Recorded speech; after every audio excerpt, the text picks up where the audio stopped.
Hello everyone, that's the drawing for this week, that beautiful model. Here we will start by doing the jaw. So we'll start with the width of the jaw, then we'll go to the nose, the middle of the face, the middle of from the head, from the top to the jaw, from the chin to the forehead, it's there. It's the top of the bottom of the nose, so that's the middle. So we'll draw the jaw, we'll do the axis, we'll draw that triangular shape here, and then axis of about 10 degrees. We'll get the middle of the nose, which is the middle of the face, which is there, the bottom of the nose, eyes, eyebrow, hair, and that's it. Well, let's go. Hello everyone. Let's have that portrait in a very unorthodox way, or plain language, a crazy way. But trust me, it will be organized chaos. So that's the axis of her head, which moves to her right. This is the forehead. That's the hair. And if you've noticed, as I explained on the video, the top of the head becomes narrower, and the bottom of the head becomes or seems to come and be a little bit wider, become wider, but it's not actually wide. It's because of the turn of her head. She's looking up, we are down, we are looking from below, and she's looking up. This is the chin, and this is her neck, and that's her hair. And this line here, that particular line, is actually almost straight down. This one is turned dark because it's the neck, chin, somewhere here. Let me measure it because that will be easier. The middle of the face from the top to the chin, it's here, and that is where her nose, the tip of the nose, dark. Then you have the eyes and the eyebrow, dark. Eyebrow and the eyes, they slop like this towards, like about almost like 45 degrees from the tear duct to the end of the eye. Then you have the lips, up, eyebrow, the other side of the eyes on this side, they slop down. That's the forehead. This is the hair. The hair is quite soft. It's not very dark, probably because it's looking up. And some very, very soft tonal values here. And under her lower lip, and a little bit of dark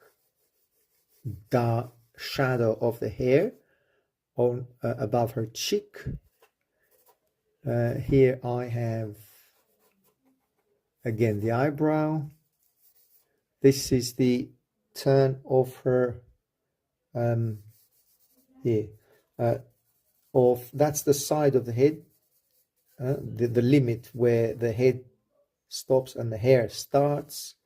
The ears are funny. They're so low that if you don't measure it, you can very easily get it wrong, because the ears are, the top of the right ear, it's under the chin, so it's there on a horizontal line, and the bottom of her left, it's here. So this is the other ear. They're quite far apart. They look further apart than they actually are, because again, it's the movement of her head looking up. And then you have the jaw here. jaw. I can be a little bit, use the fingers here, although I would like to use mainly brush because the brush is more accurate.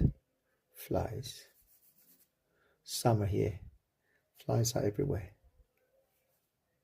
And hair. And the forehead. There. Actually, because the forehead and the hair is further away, I'm going to keep them as soft as possible. Here, so soft, because they're moving away. Okay, let's go and move further up. As I said, I'll keep the softness of her hair, and then I'll use the brush and keep it soft here because, again, this is going further away. This part of her head further away. This is closest to the camera. So the jaw, the chin, the closest possible to the camera or to the viewer, if you like. So I'll try and keep those features soft as possible, because you have to mark them, put a mark on them. This is it. This is it's the way you cannot avoid not marking the hair and the eyes. Now a bit of charcoal dust. That will be the hair coming here. Charcoal dust. The hair here. Again, as I said, I'll try and keep it soft, but I'm making it darker than I need to. But there. Lots of hair, soft hair, just floating about here on her forehead. Here it's the jaw, the chin, and the jaw. The jaw, there's an angle here, 45 degrees. You have that angle here. There's another angle there. But here, pay attention on this one. That's dark. So this is dark. Dark, dark, dark. Dark here. Again, I'm probably will darken those more than I need to, just to make the point, as I said, that this area is the closest to the viewer. Charcoal dust. Nose. The tip of the nose is right there with the tip of the eye. So the tip of the nose here, it's at the same horizontal line with the tip of the eye. These are measurements that you need to constantly be aware of those, because otherwise it's very easily to derail from this drawing. Very, as I said, very unusual drawing. You'll probably never have a portrait or a person posing to you like that, but this is for us to learn how to deal with perspective and also be able to measure extreme positions like this and be able to make it work. This could be on a group paint. You can have one of the models posing like this if you do a large painting with many different figures.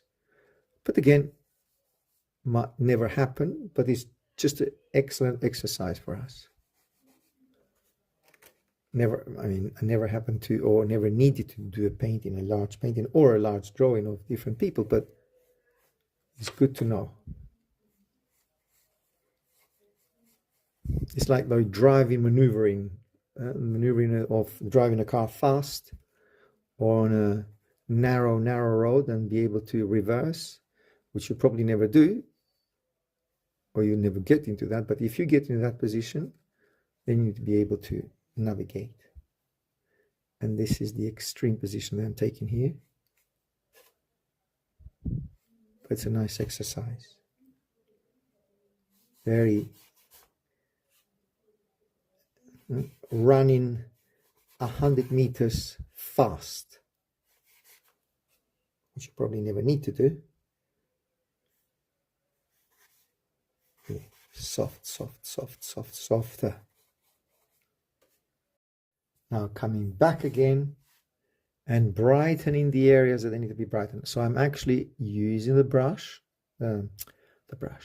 using the putty to draw. Not only take away darks, but I'm actually drawing with the brush again, with the putty. Near the cheek, needs to be a little bit wider than what I've done. And be aware and be careful and observe that I'm actually moving the putty onto that circular way. Like this, I'm reinforcing the movement of the head.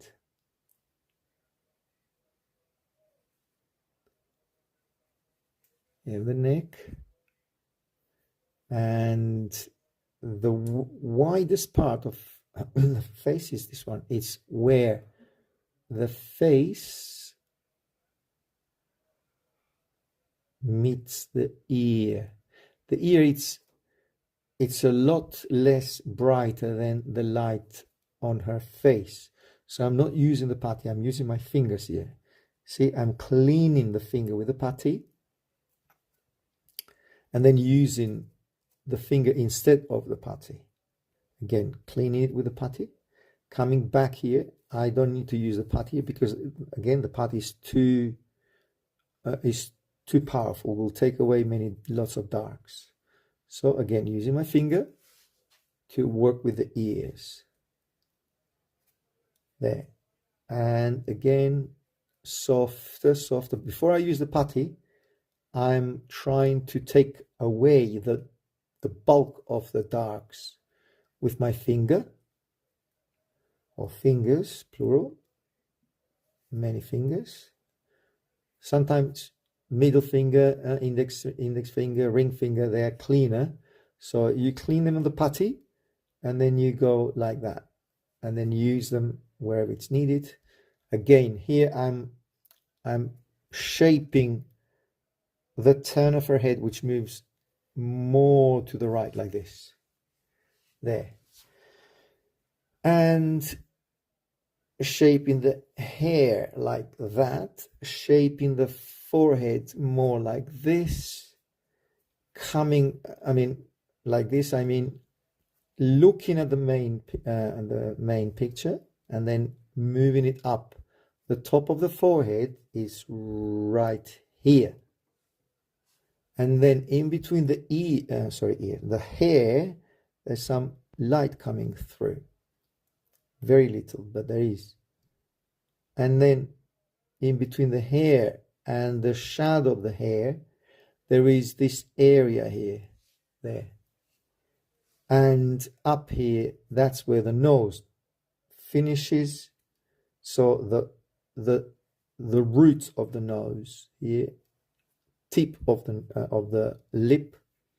It's actually it's like a ring which shapes perfectly the lips, and this is the line that I'm actually following here. And the lower lip, which is a bit fleshy, and a line like that, moving it there onto that angle. So the angle of the lower lip is at the same angle with the eyebrow, with the eyes, with the base of the nose.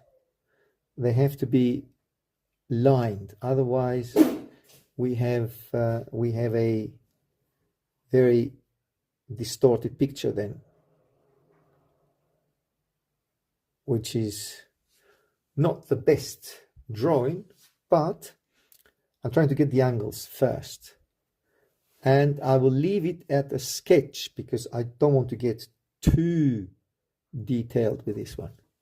So it's a difficult drawing. It's mainly to get the movement of the head, and if it works, then we've succeeded.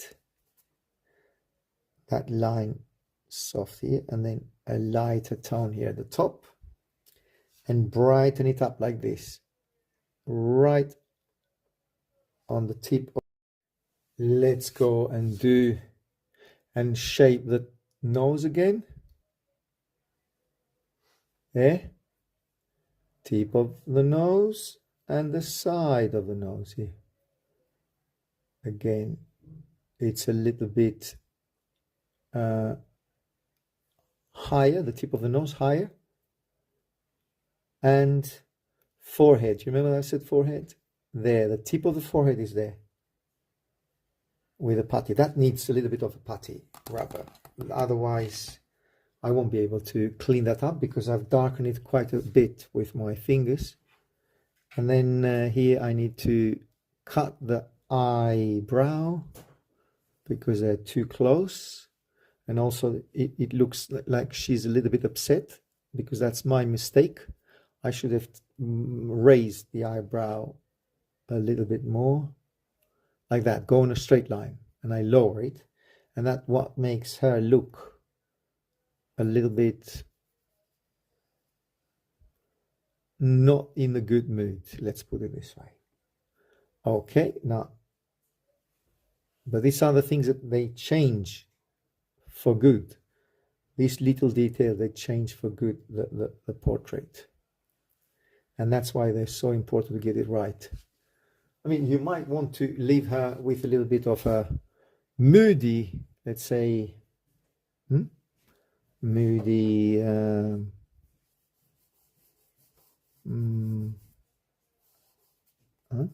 moody attitude, but it doesn't matter.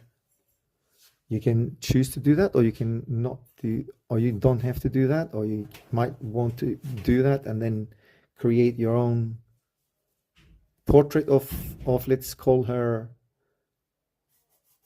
Angela. You might want to make Angela look on a certain mood, angry or not really happy with her exams. Anyway, I'm bubbling here, but you know what I mean. It's just blubbing here, just creating a little bit of a interesting or confusing situation here. Some highlight for the hair. And that's Milo drinking water. That's not me, as you can hear. And a little bit, see, I've widened her neck.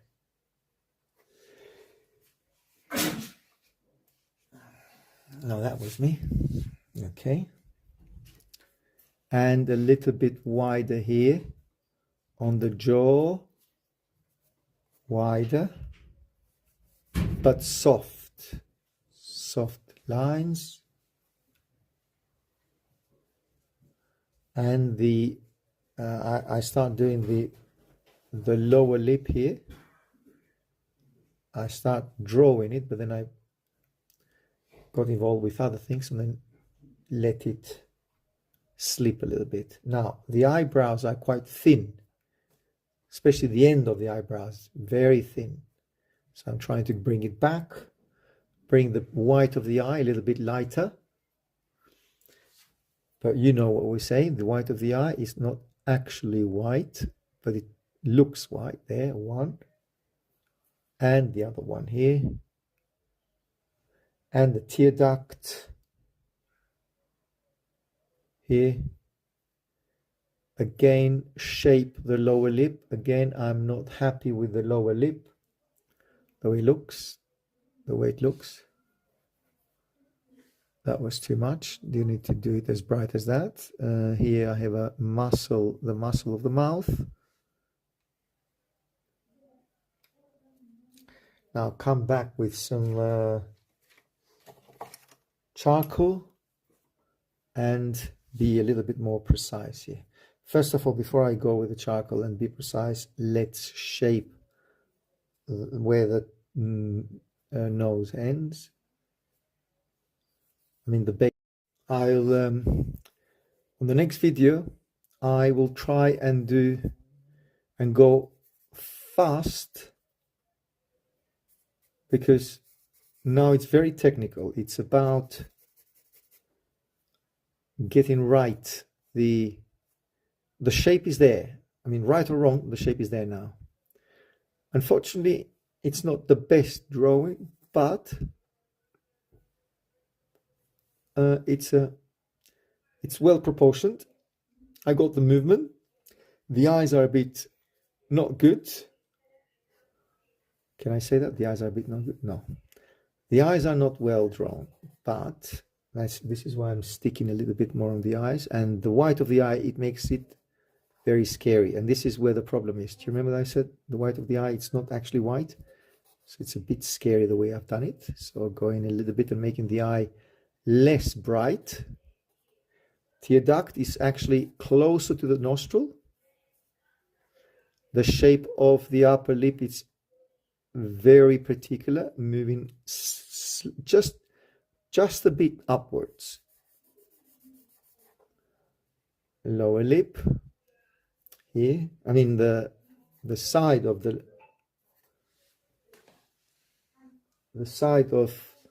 lower lip here, the side of the lower lip on this side, a little bit less dark on this. So the next video, as I said, will be silent and hyperlapse, because I don't think it's needed to go and talk, because sometimes it's actually better not to talk and just see what's going on there. This is quite dark. The whole thing is dark. Eyebrow here. Hair. And the base of the eye. The base of the ear, sorry. Slightly darker. And keep an eye on that. This is where you need to go bright. Very important. Very, very important, because that shapes.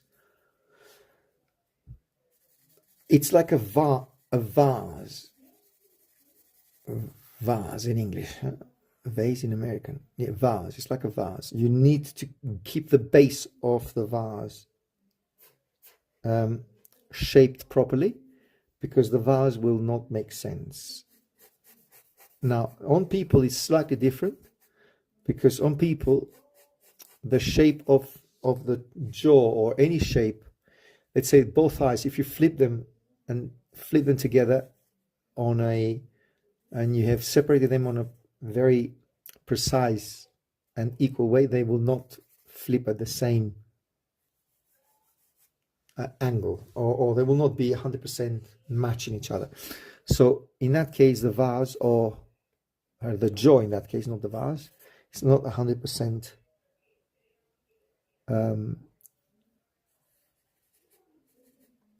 on. So it's that width could be a little bit wider than that, or that could be wider than that on a real person, because we're not mechanical. We're not done by computer, which creates precise and exact